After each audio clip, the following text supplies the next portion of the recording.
অন্তর্বর্তী সরকারের উপদেষ্টা মাহফুজ আলম বলেছেন, ভারতের উচিত বাংলাদেশের নতুন বাস্তবতা উপলব্ধি করা এবং বাংলাদেশে জুলাই অভ্যুত্থান এবং ছাত্র জনতার গণতান্ত্রিক সংগ্রামকে স্বীকৃতি দেওয়া। এটি দিয়েই শুরু করতে হবে।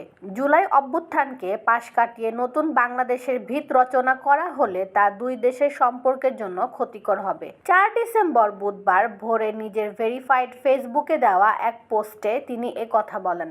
পোস্টে মাহফুজ আলম লেখেন, জুলাই বিপ্লব ছিল একটি গণতান্ত্রিক, প্রজন্ম ভিত্তিক ও দায়িত্বশীল সংগ্রাম, আর এই সংগ্রাম চলবে দীর্ঘ সময় ধরে। বাংলাদেশের জনগণ আগের মতো নেই, তারা এখন ঐক্যবদ্ধ ও মর্যাদাবান। তারা মরার আগ পর্যন্ত তাদের মর্যাদার জন্য লড়াই করবে। মাহফুজ আলম লেখেন, বাংলার এই অংশে ভারতপ্রেমী বা ভারতীয় মিত্ররা ভাবছে যে পরিস্থিতি শান্ত হয়ে যাবে এবং জুলাই বিপ্লব এবং ফ্যাসিবাদদের নৃশংসতাকে এড়িয়ে গেলে তাদের কিছুই হবে না। এটা একটা ভুল ধারণা। মানুষ সব দেখছে। ভারতীয় সংস্থা জুলাই বিপ্লবকে কিছু জঙ্গি, হিন্দু বিরোধী এবং ইসলামপন্থীদের ক্ষমতা দখল হিসাবে চিত্রিত করার চেষ্টা করছে বলেও উল্লেখ করেন তিনি। দিল্লি না ঢাকা, ঢাকা ঢাকা ও স্বদেশ না শাহাদাত, এই স্লোগানগুলো বাংলাদেশকে একক অঙ্গে ঐক্যবদ্ধ করার জন্য এদেশের প্রতিটি কোণে প্রতিধ্বনিত হচ্ছে।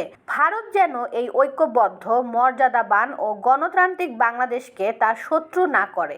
দীর্ঘ প্রায় 2 দশক পর বাংলাদেশের জনগণ বিনা বাধায় গণতান্ত্রিক অধিকার ভোগ করছে উল্লেখ করে তিনি লেখেন, সত্য এসেছে, মিথ্যা ধ্বংস হবে চিরকাল। 71-এর পর রাষ্ট্র হিসেবে আমরা ব্যর্থ হয়েছিলাম, কিন্তু এবার নয়, লেখেন উপদেষ্টা মাহফুজ আলম।